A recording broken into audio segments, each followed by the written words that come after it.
I mean, I'm going to go out on a limb and say I got the best hair in the NBA. I think if GQ says it, it's pretty safe to say.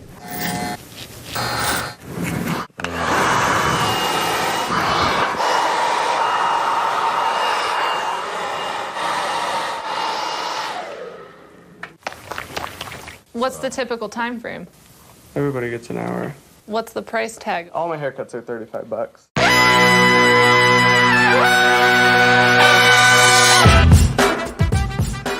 Good morning, sweet world, and welcome to the No Dunks podcast on the Athletic Network. It's Sunday, November 22nd. No rest for the wicked. I'm J.E. Skeets, giggling away at that cold open from JD there. Alongside me, as always, we got Tassmiller. Hopefully my hands are wet enough here. I just love those. Taskmaster, ripping them lips, Trey Kirby. Hey-o! Hey, yo. We've got the international man of mystery taking it to the max, Lee Ellis. Friends. Man, the man making the magic happen, JD. Hello. Darius, and here we are. Did you edit that down, JD? Because that was an incredible clip. Yeah, oh I my took goodness! all the hair drying, put it all together. The thing is over 4 minutes long, and it ran about Gordon Hayward's haircuts. It's amazing. The whole clip is amazing. Well, they cut it down from 60 minutes down to 4 minutes. That's true. And the most shocking part, only $35. What a deal! Wow, I've got a bit of a scoop here because this morning someone tweeted me and said, as a Jazz fan, I can attest the trends he's set are still in full force today throughout the state. People are still getting their haircut and beards trimmed solely because of his impact. Oh, wow. And I said to him, does everyone get an hour? And he said, sadly, no. That's reserved for the setter himself. So Why? there we go. We've blown the lid off the whole scheme this morning. Not everyone gets an hour. All right. Well, we are back here on a Sunday. Highly encourage you to check out yesterday's No Dunks podcast that we posted on Saturday. That was recapping day one of NBA free agency. We discussed Steven Adams landing on the Pelicans, the Hawks signing Gallinari, and what that means for John Collins. We tried our best to understand what in the hell the Pistons are doing. But on Saturday, day two of free agency, we had some of the juicier names agreeing to new deals. So we're going to tackle those today. Biggest one, both by name recognition and the size of the contract. And of course, the greatest hair of the bunch. Gordon Hayward signs with the Hornets. Hornets out of nowhere for 4 years, $120 million. And now look, we're still waiting to see whether it's going to be a sign and trade of some sort. There was a possibility, and it's still in play, that the Hornets will waive and stretch and use the stretch provision on Nick Batum to create the necessary cap space here, because he's like $27 million and they can stretch that over 3 years. So, Tass, this is wild. Hayward, 4 years, $120 million in Charlotte. What was your immediate reaction to this free agency news? Yeah, when I heard Gordon Hayward is going to get paid $30 million each year for the next 4 years, I played the butt game in my head. This is my version of the butt game. That sounds like a lot of money for Gordon Hayward, but he had a productive year. Good production, good percentages, but good's not great. 17.5 points per game, but he played his role. If he had the opportunity he had in Utah when he was getting those haircuts, he could get back to his all-star self. But he's 30 now. He's going to be 31 soon, paying him till he's 35, but Michael Jordan wanted him twice. They signed him to an offer sheet years ago, but Michael is sentencing Charlotte to mediocrity for years to come. But it's Charlotte. Our players banging on the door to sign with them. Then I finished my butt. I butted it out in the pavement, and I said to myself, "It's an overpay. It's just an overpay." There's people out there comparing it to Kevin Love when he got his contract extension with the Cleveland Cavaliers. I think that's fair. I think that's a sort of a decent comparison, because he is going to be 31 here, and he's going to be the highest paid guy on the team. And really, their ceiling is 8th seed, maybe. Really, when you look up and down that roster, are him and LaMelo going to be flowing together? I think that's an apt comparison. And I don't see him, being in all his Utah All-Star self for, I don't know, if he gets back to it for 1 year, I think that's a heck of an accomplishment. But right. I mean, that's really what the ceiling is. I think people comparing it to the Nicola Batum contract, I think, is a little unfair, actually, because Hayward has been an all-star, because the money is actually less than what Batum got. I mean, it was a longer contract for Batum. I think Hayward has a bit more of a track record. Batum was sort of on that trajectory, but never even got to where Hayward has gotten. So I do like the comparison to Kevin Love, and it's too much money. It really is just a little too much money if you're going to want to be a good team. And now they're just reaching for the playoffs. They're just hoping and dreaming for a postseason run. But in the tough Eastern Conference, I don't see it happening. Lee loves it, and he's holding up his Charlotte shirt that he's wearing. Larry Johnson, you love Hayward. LaMelo Ball jersey? It's LaMelo Ball. I didn't think it was going to come back into favor, but yeah, it has. This was a shock because we thought he was going to Indiana. That's where it seemed like things were happening. And I talked about it last week, saying if someone would offer Gordon Hayward 4 years and $100 million, I think he would take it. The Hornets, in order to get him, I think they had to go up a little bit more to 120. This is what they do. They're not a destination. And, Michael Jordan's decided we need a player, a sort of a star-ish type of player, but he just doesn't move the needle all that much for the Hornets. So they're going to improve a little bit, but then certainly no closer to being a contender than they were. And Gordon Hayward, again, there's some questions just about how long he can stay on the floor for as well. He's had a horrible injury, which he came back from, but then he picked up another ankle injury down there in the bubble. He came back from that, but he just wasn't as impactful when he did come back. So he's a good player. $30 million a year for 4 years is just a lot to pay for him. But if you're the Hornets and he's available and it's like, listen, we have to just pay him that extra $20 million than someone else is going to pay him, they kind of have to do it. They just have to. Well, they also don't have to do it. I mean, well, but they have to just get a player, to convince a player to come there. If it's like, listen, he's going to Indiana, listen, well, let's just get him. And so hopefully we can at least get a veteran, a solid player to add to our roster, because that's what we need. I mean, that's the way it is with Charlotte. They haven't drafted well over the years, and they haven't signed free agents well. And this is probably the best free agent they've signed that I can think of anyway off the top of my head in recent history. So that's kind of just where they are as a franchise. What do you think, Trey? Well, like Tass is saying, I don't think they have to sign a free agent. They were the number one winner on our show from the draft recap podcast for picking up LaMelo. We thought that they were just going to let him go crazy. It was probably going to be an ugly team for a little bit, but at least you were growing there with your star or your future star. Now you're bringing in Gordon Hayward, which I agree, for $30 million. It's a ridiculous amount of a contract, but it'll probably be okay for the Hornets for a couple of years, because I got a little faith in Hayward as a player. He had a decent season last year, but at his max, he was a 22 per game scorer with the Jazz. Even if he gets to that, he's probably not worth $30 million. Plus, you got to factor in the Batum stretch contract thing. So it's more like $39 million. It's a lot of money, and it's going to look worse in years 3 and 4 of that contract. They should have just slow played things. I know you want to give LaMelo a little bit of assistance so that he's not coming in there and trying to figure everything out as a rookie. You definitely want a veteran around for that, but it's going to take the ball out of LaMelo Ball's hands. And, it's going to decrease the value of Lee's jersey t-shirt. I just don't think it's I don't think it's worth it. The first thing I thought, though, was, man, Michael Jordan is going to have to sell some shoes. Worldwide Wob had the tweet out. Gordon Hayward, $30 million a year. Nick Batum, he's going to be $9 million a year, basically, but it adds up to 27. Terry Rozier, 18.9. Cody Zeller, 15.4. That's a lot of Jordan 11s. Oh my goodness! My goodness! Yeah, and there is the rumor that Terry Rozier goes back in a sign and trade back to Boston for Gordon Hayward, and they can hang on to Batum for the rest of the year and not have to stretch it and probably buy him out, and he goes to a contender, maybe back to Gordon Hayward's old Utah Jazz for half a season or something like that. That would be better. But that's just a report right now. Look, you said like best case scenario or a comparison. I think you're right. It would be Kevin Love. Okay, I get that, which isn't all that great, but I get it. Then we compared it to the Batum of years ago, where he obviously comes for the 5 years, huge contract. That did not go well because they're thinking about now stretching him to make this happen with Hayward. But the worst would be him being Chandler Parsons. And he just never doesn't play all that much. And I think it's in play, like you said, Lee, with the unfortunate injuries that he's had. He is a good guy. He's a good player, but he's not worth this. And I don't know what the hell the Hornets are doing. Why is Michael Jordan infatuated with Gordon Hayward? Maybe he loves his hair. He almost beat Duke in the national championship game. So Jordan's trying to sign him every chance he gets. I guess that's it. Crazy signing. And he was one of the bigger names, of course, but we didn't see it here. Look, if I'm a Pacers fan or a Knicks fan, I'm pretty happy here today.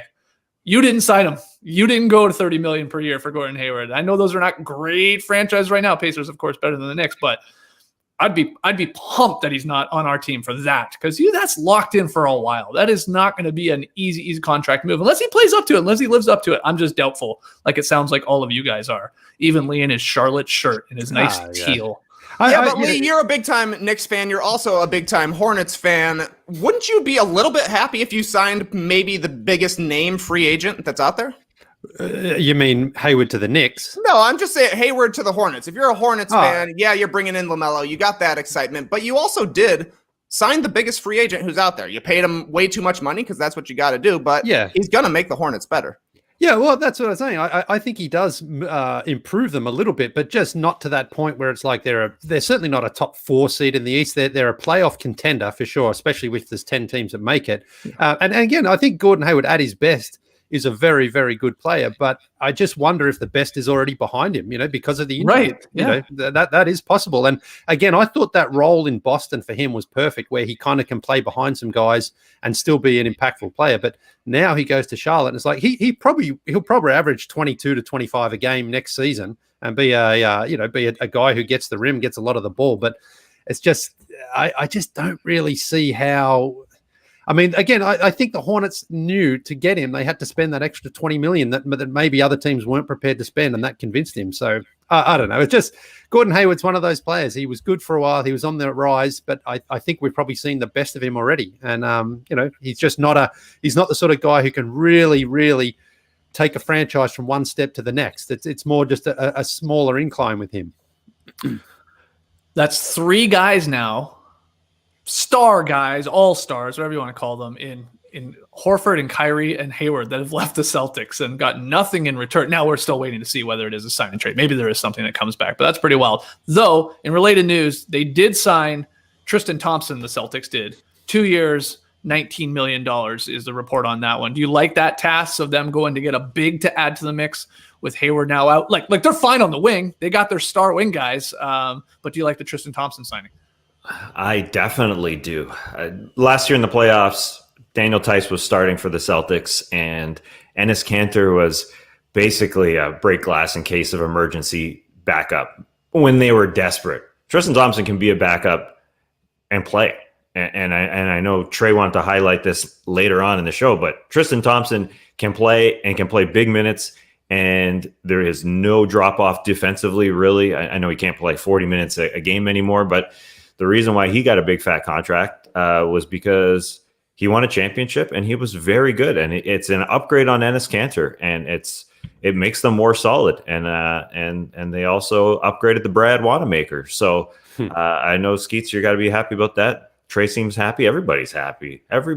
Double cheese, extra cheese, bacon on that pizza. Everybody's happy. Well, Trey, why don't you talk about got $30 million? Daddy's always happy.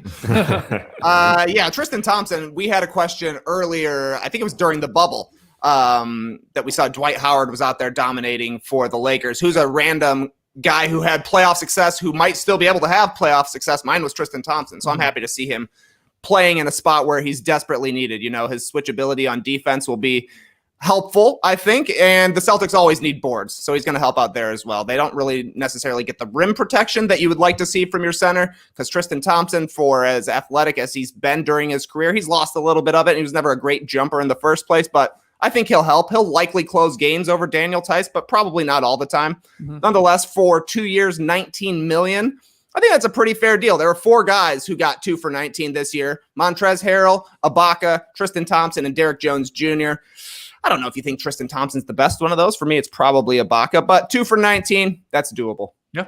What do you think, Lily? Yeah, he's we've sort of just haven't seen him because since LeBron left, the Cavs have stunk. But Tristan's actually had his 2 best individual seasons in the last 2 years in terms of stats, but he's been struggling with injuries as well. He's missed a lot of time.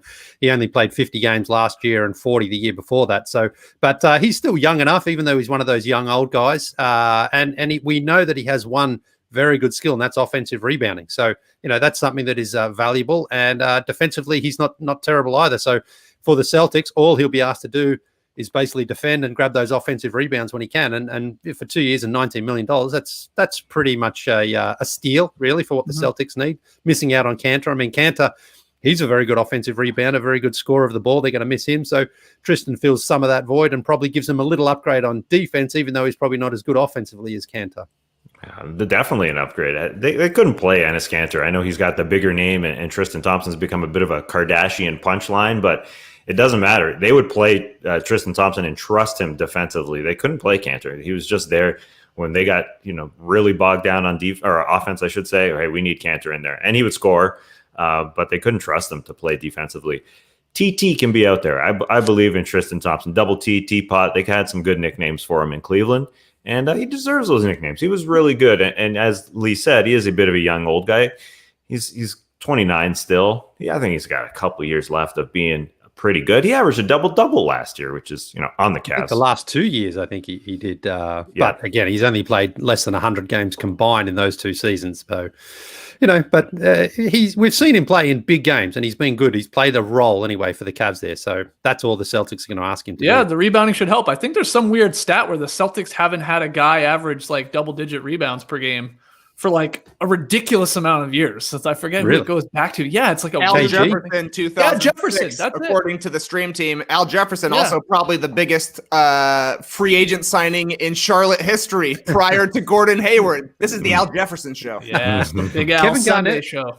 Kevin Garnett never averaged 10 rebounds a game there for the Celtics? I guess not. I think it is Jefferson. That's what I saw going around as well. So it does seem a little strange. You're right. All right. Well, let's keep it moving here. Let's not get bogged down in Al Jefferson talk. Gordon Hayward, $120 million for the Hornets. But another big name, one of the biggest name in free agency, Fred VanVleet. He re-signs with the Raptors for 4 years, $85 million. Now, the 4th year is a player option. My question, and I'll answer it first, but does it feel, says the guy wearing a Charlotte Hornets jersey, does it feel like this is a fair deal for both sides, VanVleet and for the Raptors? I think the answer is yes, because we had been debating how much is he worth, how much is he going to get. But I think both the Raptors organization and VanVleet himself, for always betting on himself, come out pretty damn happy here on the weekend. It didn't take too long for one thing. That was good, second day of free agency. But we're getting details with this contract, and it's important, right? Because the Raps still have their eye on 2021 free agency, and that class could be some big names in the mix. You might want a max slot, and they might still get there because Michael Grange was the first that I saw with the details. He was told that VanVleet's deal starts at $21.25 million, and then it decreases by 8% in year 2 before ramping up again. So it's going to drop in the summer of 2021. This is how they work this, which will help them, of course, have a little more room, a little more wiggle room with their cap space. So that's great. He's going to earn 21.25 again this year, and then 19.55 the next year, and then it will escalate up from there. That's just smart. That's just smart, cap work there from the Raptors. And VanVleet, he is an awesome story.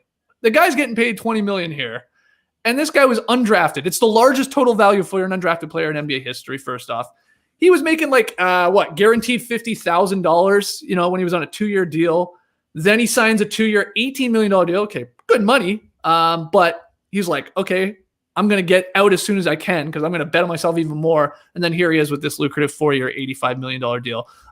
Sets himself up in his family's, future for generations here with that type of money. So happy for him, happy for the Raps. And I think it was weird because what started to happen is, some people are saying the Raptors outbid themselves a little bit. I'm interested to hear what you think, Tass, because as we saw over the last couple of days, teams that were maybe in play for VanVleet, started losing their money. They were making other moves. Pistons, they wanted all the centers in the world, and obviously the Suns had moved on, or prior to free agency starting, and got Chris Paul, and the Knicks were still in the mix, but there was not a lot of teams where you're like, well, what type of deal are they going to throw at VanVleet? But I still think it's a pretty fair number here for a guy that, when Lowry is not out there, is damn good. When Lowry's out there, we know what he can do as well off the ball and his defense. But in something like 850 minutes when Lowry was on the bench, VanVleet averaged 22 and 8 per 36 minutes. So damn good numbers, and the salary is comparable to a Malcolm Brogdon and a Rozier even, and sort of a Dragic and your Rubios and Bledsoe. It's in the ballpark there. So it feels right to me. I'm interested to hear what you think, Tass,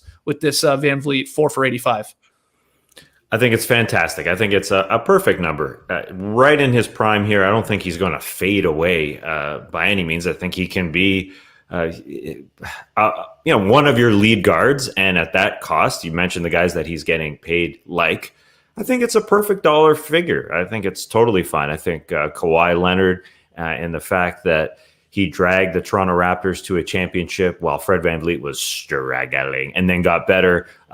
Deserves at least like 3% of this contract, but Fred VanVleet can keep the other 97%. I think it's totally, entirely fair. And when is he going to start putting up some fleets on Twitter? Some Van Fleets.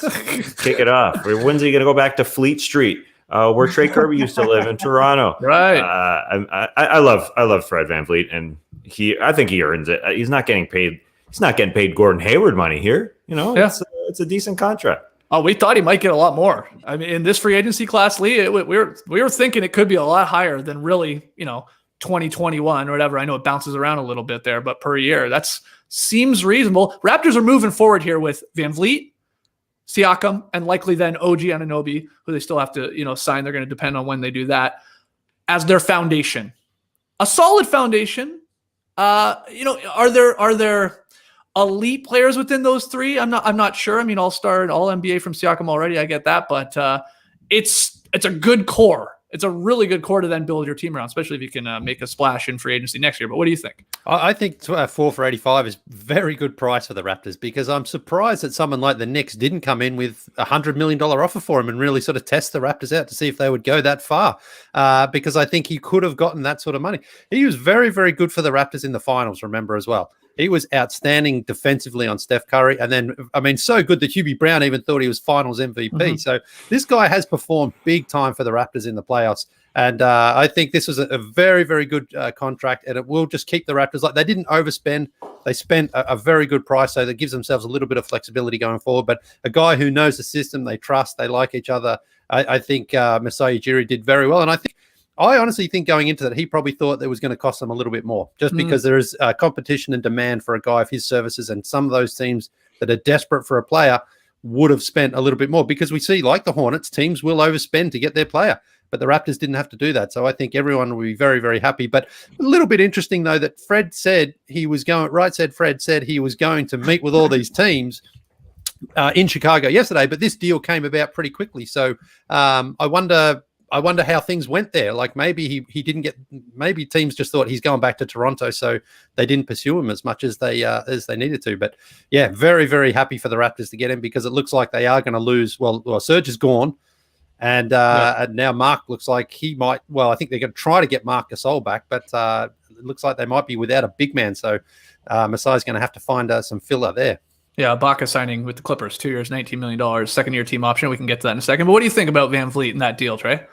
I think it's nice. Right said Fred said, I'm too sexy for your other teams, which is why he came back to the Raptors. They probably paid him a little more than he's worth, but I think it's going to be worth it because, A, you got the championship out of it. So I never mind giving somebody a little taste for some past performance. I think that's fair. And like you're saying, Skeets, they're setting themselves up to at least have a core that has a championship, that has been playing together, that has that continuity, that you can say, hey, we just need the star here, because they do need the star. Yeah. With Siakam, Fred VanVleet, OG, that's a core, like you're saying, but they still need that major guy to take them over the top, just like they did with Kawhi back in the day. But for a Brogdon deal, it looked like Malcolm Brogdon was worth it pretty much right away. You're paying Fred VanVleet about the same as Davis Bertans, so I'm happy with that as well. Good deal for the Raptors. Great deal for Freddie. Yeah, I do think it's fascinating. Like, you slipped it in there, Tass. It's like, it seems like even a decent deal if, this is a huge if VanVleet didn't even get better. If he stayed exactly sort of plateau what we see from him right now, which is a great, great player, obviously unbelievable defensive player for especially his size, hit big shots. He can get better at finishing inside. That's for sure. He struggles inside, but obviously he can hit the three. He takes a lot of them. He's not afraid of the big moment, all those superlatives. But if he doesn't get better, it's still not a bad deal. The hope is he's going to get better because he's only, 26? So he could even hit free agency, with that fourth-year team option. He hit free agency in really in his prime at 29. He could have another big payday ahead of him. But even if he doesn't, I think it's still a pretty damn good deal. I think so too. I think this is it would be serious gravy if he gets better. I think we can. If Raptors fans are looking at Fred's performance the last couple of years and they get that the next few years, I think they should be totally content. They're still waiting for Pascal Siakam to take that next step, and they feel like going into the bubble was there were some unique circumstances. It was his first run as a lead guy.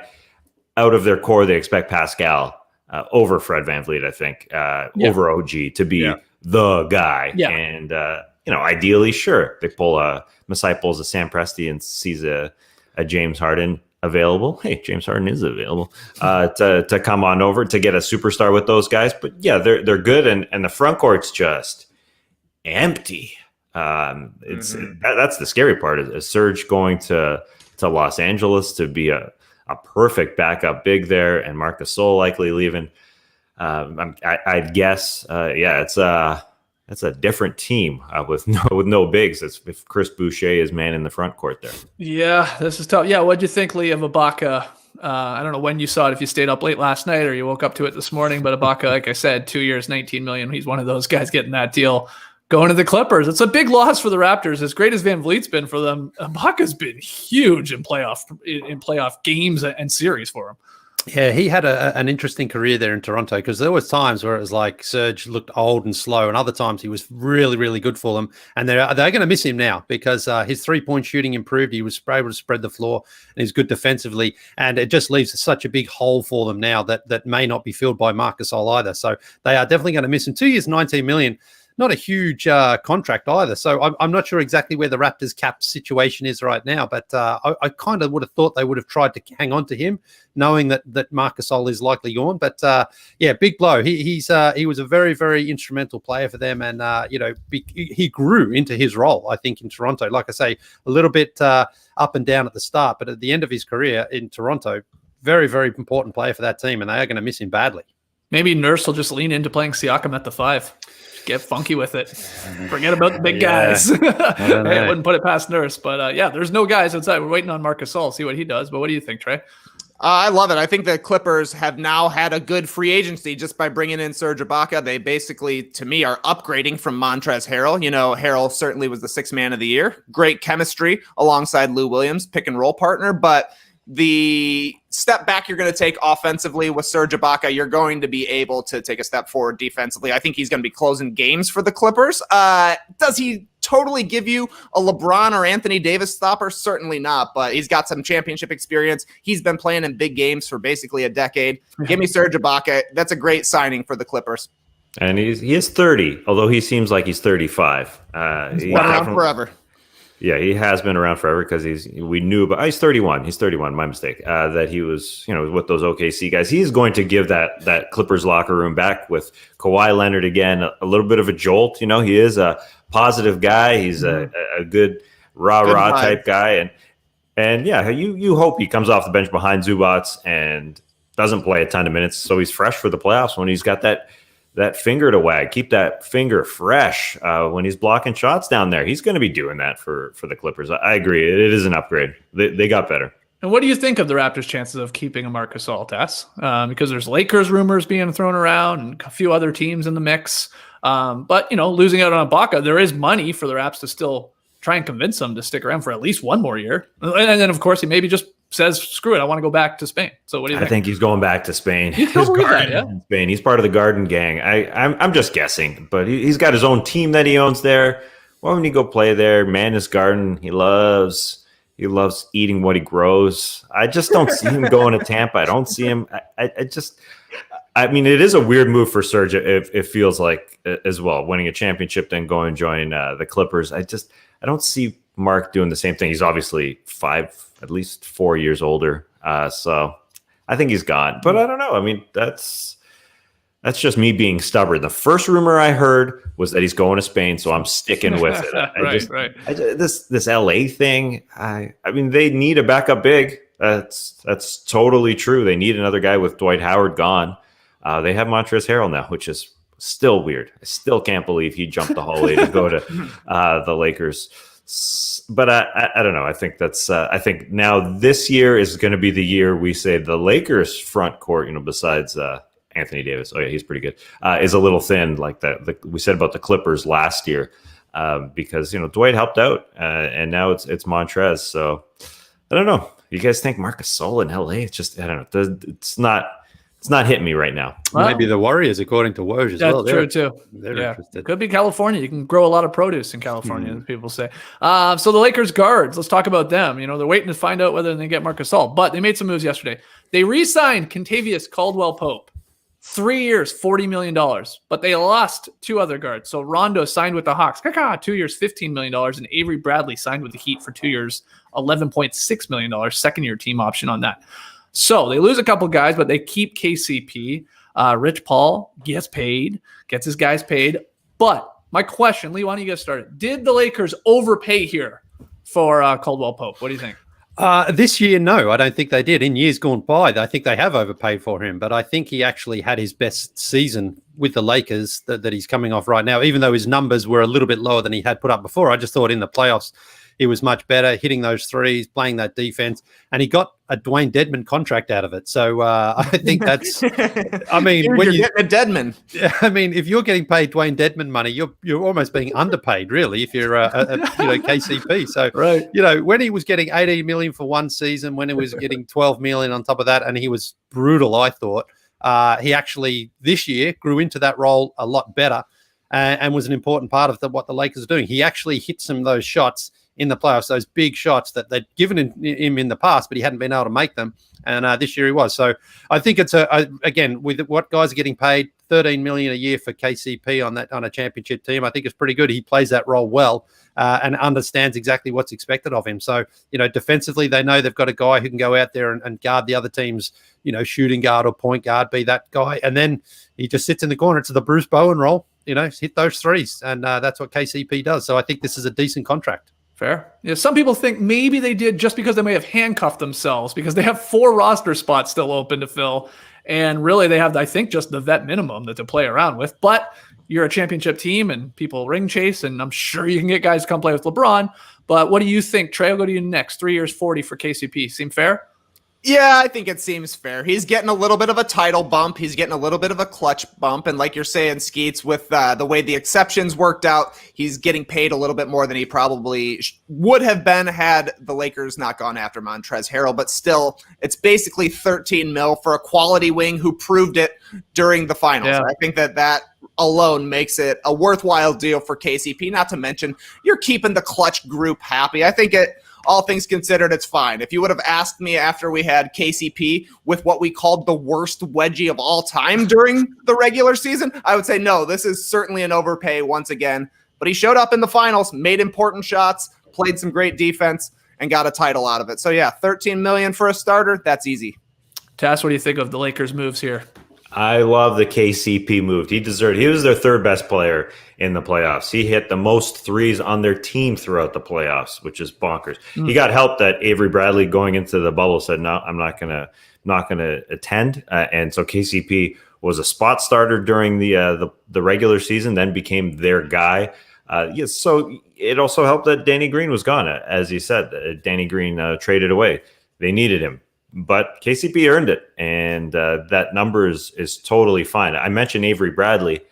That one's unique. He wins the championship with the Lakers, although he wasn't in the bubble, and he goes to the team that they beat, to the Miami Heat. It's like the anti-Kevin Durant. It's like the opposite, going to that team. So that's an interesting one. It feels like Avery Bradley's going to fit in pretty well there in Miami with the culture that we always talk about. But here, I mean, you needed to sign KCP. Him and Wesley Matthews will sort of be the same guy, but I think he deserved every single penny that Clutch earned for him these last few years. Let's get to the Bucks here. They had an updated deal yesterday. Pat Connaughton actually re-signed with them for 3 years, $16 million. It was reported, I think, like 2 and 8 or something like that prior, but he got more money. 3 years, $16 million. They also signed DJ Augustine for 3 years, $21 million. Not a bad little payday for him coming out of the Magic. Bobby Portis, OG Bobby Portis and his crazy eyes, signs with the Bucks 2 years, second-year player option for him. And they also agreed to a reported 2-way deal with Jalen Adams, who finished second in G League MVP voting last season for their G League team. So Bucks making some moves here after the whole Bogdanovich dilemma and screw up and all that. How would you grade the Bucks offseason so far when we include, of course, Drew Holiday and that big trade? Trey, what do you think? I'm giving them a triple B, Skeets, because the Bucks be botching. They blew it with Bogdan Bogdanovic. They tried to save it when they brought in Bobby Portis and BJ Bogustin. Honestly, it's a little embarrassing for the Bucks the way that this offseason has gone so far. We don't exactly know what went down with the Bogdanovic situation. Right. We don't know if it was the Kings who never approached him, if it was the Bucks who never approached him, but they got a lot of praise for bringing in him and Drew Holiday, only to find out you're not going to be getting Bogdan as well. You're ridiculed league-wide, and it looks bad. Now they've low-key botched this Pat Connaughton thing, but they're not going to get blasted because ultimately they kept the guy. But basically what they did, they offered Pat Connaughton a contract that doesn't exist in the NBA collective bargaining agreement. There's a great breakdown of it by John Hollinger. You can subscribe to The Athletic at theathletic.com/nodunks. All you really need to know, though, is that the headline for it was Bucks score another salary cap own goal. That's not what you want to see when they're recapping your free agency moves. You know, bringing in Bogdanovic would have been huge. Now they're running it back with Pat Connaughton and a guy who couldn't stick with a terrible Bulls team. That being said, they did get Drew Holiday. That's big. They could set their sights a little higher, I think, on the star meter if you were willing to part with a Chris Middleton. Maybe you get something more than a fringe all-star to put next to Giannis, but they still did get Drew Holiday. If it was Drew and Bogdan, I'm talking a B+. But right. Now that they've botched it with him and they brought in a couple of guys who I don't really think moved the needle much, I'm going more with a B-. Okay, a B-. What do you think, Lee? You're nodding your head. You agree? I think right now B- is fine. If Giannis signs his extension, of course, it goes up to A. If he doesn't, then it drops to a C. I think that's ultimately what it comes down to here with Milwaukee is all these other little moves and missing out on Bogdan is a big blow to them.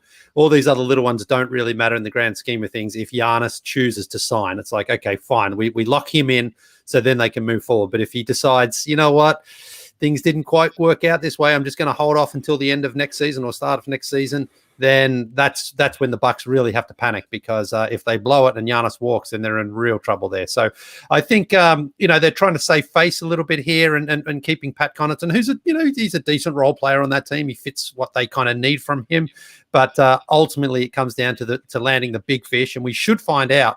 I guess they can offer that to him any time now. I believe. And that's really what it's going to come down to. Does Giannis grab that contract, that 5 years and around $220 million and say, yep, I'm here? Or does he say, need another year to sort of see if this thing works out? Because that contract will be there anytime he wants it next season.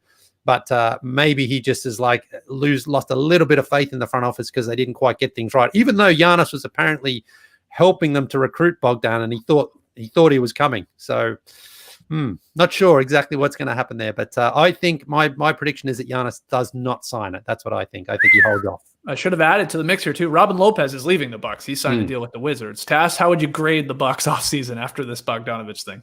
I think it's even. They got rid of one crazy eyes in Robin Lopez, and they bring in Bobby Portis. It's perfect offseason. I think they are better with Drew Holiday being able to close games, rather than Eric Bledsoe. Right. They really didn't have anybody outside their big three that they knew that was closing games. Weston Matthews probably should have done that more, but now they have Drew Holiday. So I think they're better, although they definitely botched in the front office. I mean, that's just a matter of fact. And that's just the Bucks need to go and take a serious look at Danny LaRue? I like run on Danny? A Pelton, a Hollinger, a LaRue, get somebody in there that knows what they're doing.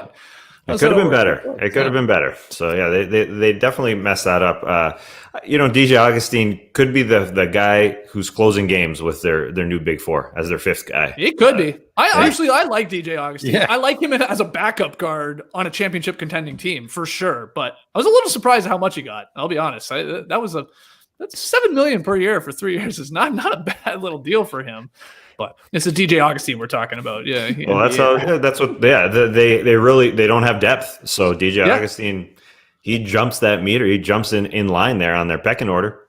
He's going to be a guy who plays coming down the stretch of games. He's good at end of games. He is almost kind of filling that Brogdon role there a little bit. He can hit big shots. He doesn't make bad decisions with the ball. He's obviously not a 25-point per game guy, but you can trust him at end of games, and I think that's important. Yeah, it is funny because like the Bucks, we used to get on Bud because he just played all of his guys too many damn minutes. Now they're they're much more shallow, it feels like. So maybe this is a good thing. Maybe he is forced to just play his best players a whole lot more, including Giannis. Just play him, 44 minutes per game when you get into a postseason game. So maybe this works out for them. They just traded away all their depth, so he has to play these guys because they don't have anyone left. Yeah. All right, let's hear from you guys out there in the stream team, and of course, listening later. Let us know on Twitter at NoDunkSync. Answers to all these questions, but how would you grade the Bucks offseason so far? You giving it a B-, a C, or are you waiting to see whether Giannis signs the Supermax, like Lee said? All right, a few more questions, guys, just to sort of touch on a lot of the, I guess call them more minor deals from Saturday, day 2 of free agency. We had some vets returning to their teams. Carmelo Anthony re-signs with the Blazers for 1 year. Paul Millsap re-signs with the Nuggets for 1 year, $10 million. And JJ Barea, I wanted to slip him in there for you, Lily. He re-signs with the Mavericks. And on day 1, Haslam re-signed with the Heat. But Trey, were you surprised by any of these deals? These vet guys going back to their teams? I know it's a weird one saying Melo going back to his team, the Blazers, but he did play there and he played all right. What do you think? I'm shocked by Udonis Haslam going back to the Miami Heat. I thought this was the year. I thought this was the year he was going to try somewhere else. But no, this is impossible to be shocked by any of these deals. You mentioned Barea. That's very funny to me. Lee got JJ Barea's Maverick shorts like a decade ago, and they're both still wearing them. They're going to both be wearing them as long as they're playing basketball, I do think. Paul Millsap, I think, he became cheap when he struggled during the playoffs, and then he became very important for the Nuggets to have back once Jeremy Grant left for the Pistons. He's your 5th or 6th starter, depending on what they want for their lineups. But for the Nuggets, it's all about Michael Porter Jr.'s development. So if they're going to be rolling him out at the 4, maybe you're more comfortable closing games with Millsap. I guess the biggest surprise, still a tiny surprise, is that Melo seemed to have basically no interest in chasing a title or going back to the Knicks, but he's happy to come back to the Blazers on a team where his role will likely be decreasing. They signed him almost as an emergency player last year. Yeah. After Zach Collins got hurt and after they had to try guarding LeBron James with Mario Hezonja. It didn't work, so they brought in Melo, and he seemed pretty happy there in Portland. It looks like the team likes him. He's showing a little bit of loyalty there. The Blazers should be a better team this year than they were last year, assuming everybody stays healthy. Gary Trent looks like he's a real player. Looks like we're going to get a little less Melo amongst the Portland Trail Blazers, but I'm happy to see him back there. Yeah. What do you think, Tass? Any of these shock you, or did you want to talk specifically about Melo going to Portland or going back to Portland? Yeah, I'm excited for the Blazers team. The Robert Covington move we talked about a little bit is sort of sneaky under the radar because Robert Covington doesn't get a lot of headlines, but him slipping in that small forward spot is going to be great. And it probably will take some minutes away from Carmelo Anthony, who I'm just admiring the discipline of the New York Knicks front office. They don't go and say, hey, Melo, come on back. We missed you, man. Come on back for a nice big contract. They're just so disciplined over there. They've signed Alfred Payton for $5 million. They signed Nerlens Noel for $5 million, and that's it. They're just chilling over there. Who are these guys? Who are they? I don't recognize these Knicks. But the Blazers, I'm just pumped to see their top to bottom lineup with Enes Kanter also in the mix there.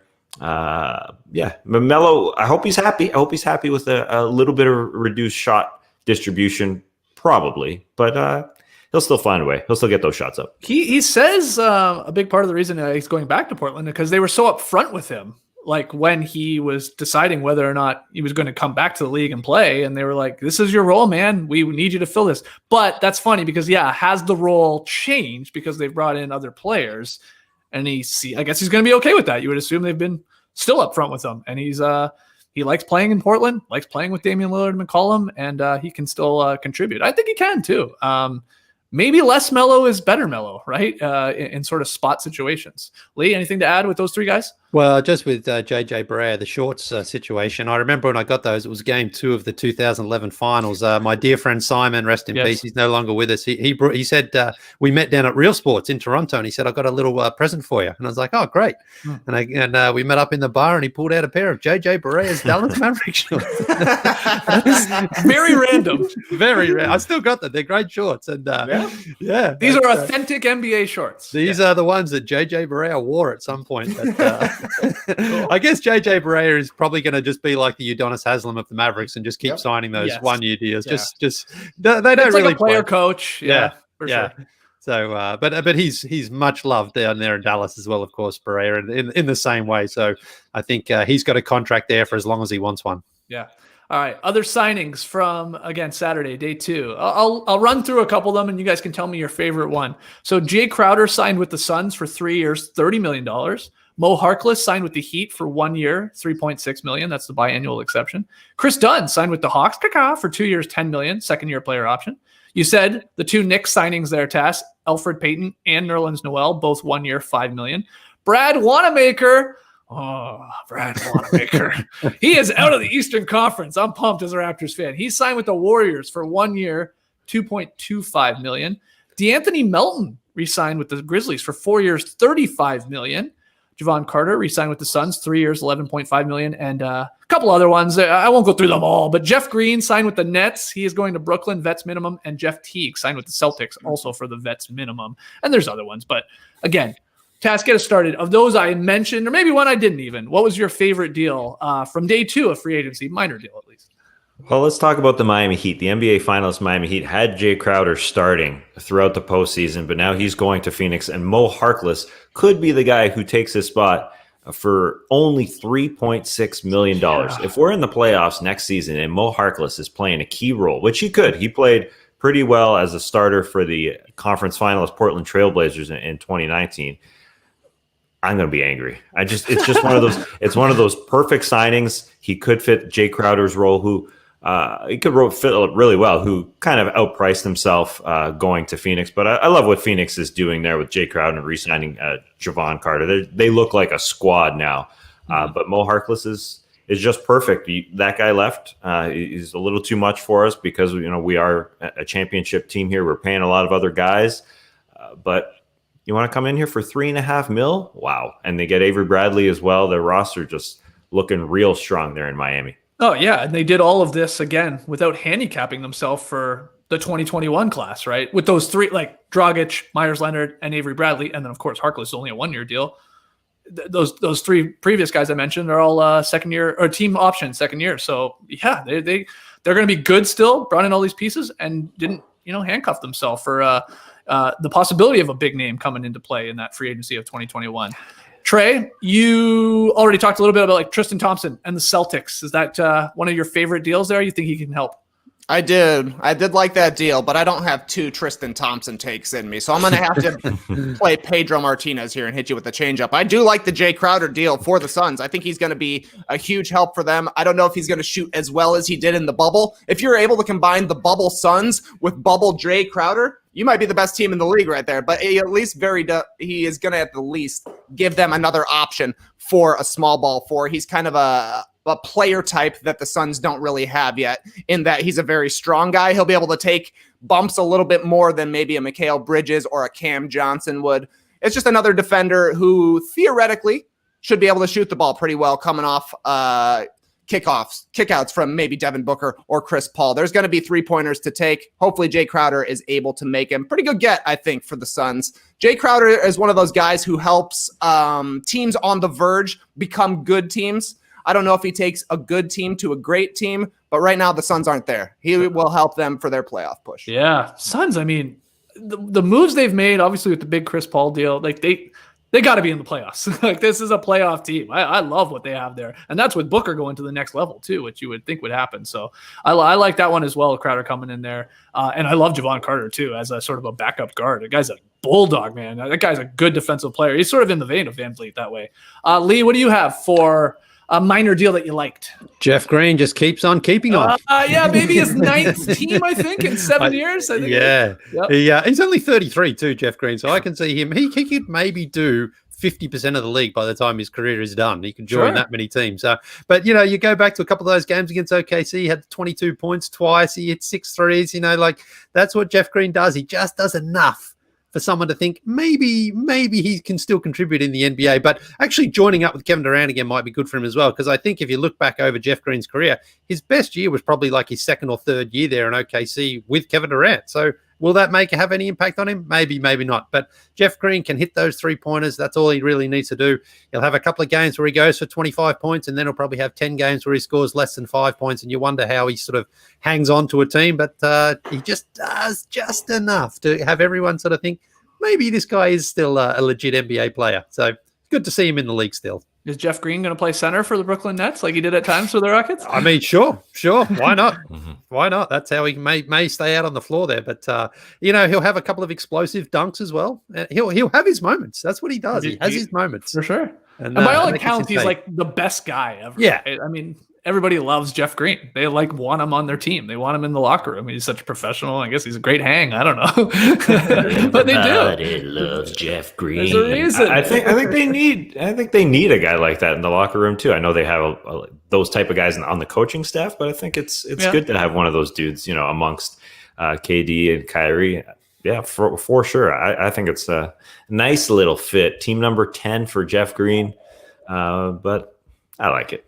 Team number 10. He played on the Sonics, right, with Kevin Durant? Yes, he did his first season. I think only the first season. And then he, does anyone want to have a quick trivia if you can name Jeff Green? Jeff Teams. Wow. Him and KD are the only guys left in the league that played on the Seattle Supersonics. Yes. Right? Yeah, okay. So we're counting the Sonics. Yes. Okay. Okay. So then we're Thunder. He played on the Wizards. He played on the Celtics. Wizards, Celtics, yes. Rockets, yes, of course. Cavs, Yes. Magic. Jazz, Magic, yes. Grizzlies. Yep. I think I don't know if you said one more team. Yes, he played for the Clippers, yes. Nice. First round draft pick. Is there one more team left? Did you say Washington? I'm not sure. I did. Yeah. Yeah. That's all of them. Oh, yeah. wow. Yeah. Do we know Jeff Green or do we know Jeff Green, baby? and he missed an entire season due to a heart condition he had when he was only 25. So, good on him for being able to bounce back from something like that. All right. So you're going Jeff Green, going to Brooklyn. I'll finish this off here. I'm interested to hear your take, Trey. Chris Dunn, excuse me. Chris Dunn. No, he's more than that. Chris Dunn, he got actually $10 million from the Hawks. I think this makes sense. Like the Rondo and him, they had money first off, and they still have enough money to make a move at Bogdanovich. I think it's still in play that they could throw like something like I think it's like 18 or 19 million they could offer him, and then you can see what the Kings do, whether they match. But anyway, I like these two guys coming in here. Defensive guys, of course. Who knows with Rondo? I mean, if you make the playoffs, then you're laughing because you get playoff Rondo. But Chris Dunn, he's damn good on that end of the floor. And he's not that old. He sort of fits the timeline a little bit here for the Hawks. And you just need some defensive players. Like, he's not going to be a star by any means, even though he was a high draft pick. I think we all know that now. That doesn't mean he can't carve out a long NBA career. Especially bringing it on the defensive end. So he played for your Bulls. Trey, what did you think about the Hawks picking him up here in free agency? Well, I think you're exactly right with what you called him, Skeets. On defense, he's Chris Dunn. On offense, he's Chris Nunn. You're not going to be getting me to give a good review on any Bulls player who played from 2017 onwards. This guy stinks on offense. He's as bad on offense as he is on defense, but he's going to likely be the third point guard for Atlanta. They'll throw him in to guard people when it's absolutely necessary, and they need it. They've got mostly offensive players on that team, so somebody who actually cares about defense will certainly help the Hawks, but you shouldn't expect a whole bunch from Chris. Yeah, that's fair, though. But you can squint and see him sort of working if he's out there, even as a second guard with Trae Young, who doesn't care about defense. I honestly can't. You can't, but that's exactly what the Bulls had with Chris Dunn. They couldn't play him at guard. They had to play him at backup small forward, and yes, he was a good defender as a backup small forward, but he's way quicker than everybody he's guarding because he's a backup small forward who's actually a point guard. But yeah, they also got Rondo, who is great in national TV games and the playoffs. Let's see how that works out. Yeah, I know. That one is interesting. He got paid too. I mean, $15 million, not bad for Rondo as he gets up there in age and was not making nearly that for the last couple. So the Hawks are bringing in some guys that actually give a damn every once in a while about the defense. So that maybe helps. Every once in a while, that's what you want. Once every 4 games. That's great. Dunn cares, but I don't mind it. Look, again, as long as it doesn't take him out of the Bogdanovich running here, which it really doesn't, and I think that's what it would cost to get him if they're going to make a move on him, then I don't mind it because they have the money. They got to give it to somebody here. And have you seen the rest of the names in free agency out there? There's not a whole lot. We're still waiting on Anthony Davis. He's going to Lakers. Brandon Ingram, I don't think he's leaving New Orleans. And then what is there, guys? It's like Marc Gasol, as we talked about, Harry Giles, Willie Cauley-Stein. Somebody's got to take a chance on Harry Giles. I'm still a believer. Wow, yeah. Reggie Jackson, I think, is still a free agent. Oh, yeah. There's a Morris twin that I think is still available, but there's not a lot, Tass. Is there anyone else I'm forgetting? No, yeah, Markieff Morris. I'm looking forward to some Harry Styles, Harry Giles split screens when that happens, and Lee Ellis. Let's get. Oh yeah, Lee, yeah, still a free agent. Any the G League nibbles? might not happen, so that sucks. That sucks for Lee Ellis. But Yeah, nah, nothing yet so far, but still, it's early. There's a few days to go. We'll see. I could see the Knicks offering you a 1-year, $5 million deal. Right now, yeah. I mean, geez, who did you say? You said Nerlens Noel and Alfred Payton. Oh, and that's it. Wow. Well, Yeah. Larry Johnson Is that not better? Is Is that not better than giving Gordon Hayward $120 million for 4? I think it is, man. Yeah, I don't know. It just, oh man, it just like they brought in Steve Stout and who else was Maverick Carter's there too, isn't he? Yeah, Leon Yeah. Rose, of course. And they haven't even been rumored really to get anyone close, have they? Really? I don't think so. I can't think of anyone who was like maybe going to the Knicks. So that's pretty bad. Not really as a free agent. I mean, they've been in the Knicks mix for Westbrook, obviously. Yeah, It well, seems like yeah. they'll probably somehow accidentally get John Wall because Yeah. that'd be the Knicks plan of getting Westbrook. But I don't know. They're slow playing it here. If they threw the bag at Fred VanVleet that the Hornets did at Gordon Hayward, the Knicks are getting crushed today. Probably. Yeah, that's fair. That's fair. I think If that it was that much, yes. Yeah, I mean, if it was 485, maybe not. But yeah, I agree. But if they get John Wall and give up some of their future for him, they'll get crushed for that too. Oh, but, and same They're with slow Westbrook. playing it right now. They're doing all right. They're doing all right. Yeah, The Knicks are just going to be bad. They're just going to be bad. Maybe they'll get the number 1 pick. That's cool. Well, that's something they're good at, being bad. So Yeah, maybe that's their galaxy brain thinking is like everybody thinks we're just going to be bad again, but we're actually going to be good now.